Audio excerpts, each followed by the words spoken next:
اگر قسم یاد کردی که با قرآن قسم که من این کار نمیکنم، قسم یاد کردی خود نمیکنی، تو همت به خرج میتی، نمیکنی کار ناروا را، بالفرض و تقدیر اگر تو به می عمل زشت دوچار شدی، گرفتار شدی، باز تو قسم تمیده کردی که فارغ قسم میپردازی.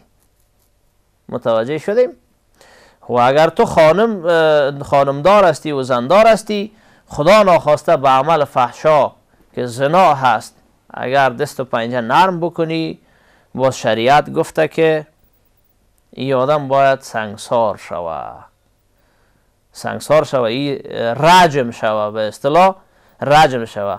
چرا شریعت قدر سخت گفته؟ خاطر کسی کار نکنه. نه، بنابراین تو که قسم یاد کردی، خوب کردی، خداوند تو را حفظ بکنه، کوشش کو که خدا نگاه بکنی.